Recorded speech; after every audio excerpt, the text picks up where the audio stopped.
At least 7 people have been killed after a Palestinian gunman opened fire outside an East Jerusalem synagogue on Friday night. It's one of the deadliest attacks on Israelis in years. Police are calling it a terrorist incident, and it comes a day after Israel's deadly raid in West Bank. Prime Minister Benjamin Netanyahu visited the site of the shooting and said he will convene his security cabinet on Saturday night to discuss a further response. In our report. At least 7 people were killed after a gunman opened fire at a Jerusalem synagogue on Friday evening. The latest attack amid rapidly escalating tensions between Palestinian militant groups and Israeli security forces.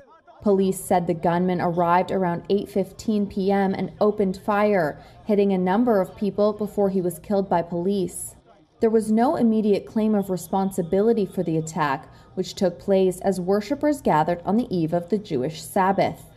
But it comes after Palestinian Islamic Jihad launched nighttime rockets from the Gaza Strip into Israeli territory.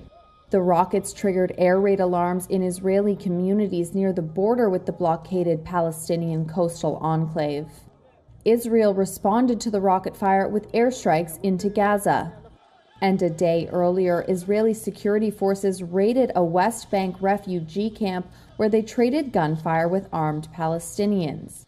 The operation left at least 9 Palestinians dead, including militants, and at least 2 civilians.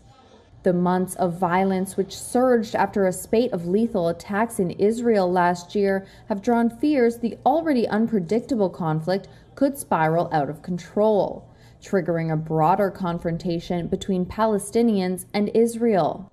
The U.S. on Friday condemned the terrorist attack in Jerusalem. A State Department spokesperson said American officials were in touch with their Israeli counterparts and did not expect any changes to Secretary of State Antony Blinken's planned visit to Israel next week. After a Palestinian gunman killed 7 people and injured 3 others in a Jerusalem synagogue, top Israeli officials visited the site and took stock of the situation. Although there was no initial claim of responsibility for the attack, Hamas said the attack was connected to the Jenin raid and was a natural response. Islamic Jihad also praised the attack without claiming responsibility. Israeli Prime Minister Benjamin Netanyahu visited the site on Friday evening. Praising the security personnel for quick response, Netanyahu vowed an immediate action. אני רוצה לשבח את השוטרים שבאו ופעלו במהירות, בגבורה ובתושייה יוצאת מן הכלל. הם הגיעו תוך דקות, לצערנו גם דקות, זה לפעמים מאוחר מדי. אני כינסתי עכשיו הערכת מצב עם כל גורמי הביטחון.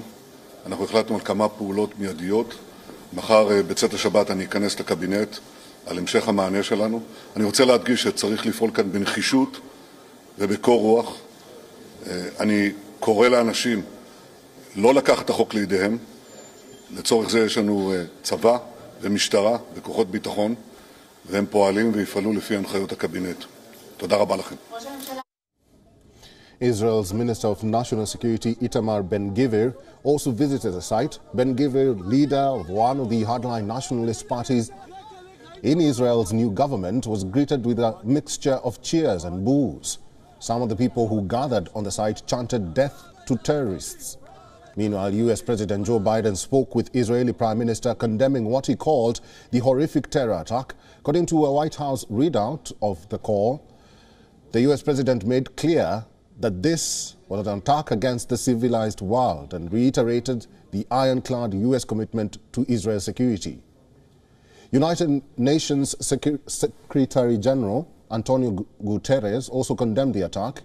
He said it is particularly abhorrent that the attack occurred at a place of worship, and that too on the International Holocaust Remembrance Day. UN emissions gap report shows that with the present national... WION is now available in your country. Download the app now and get all the news on the move.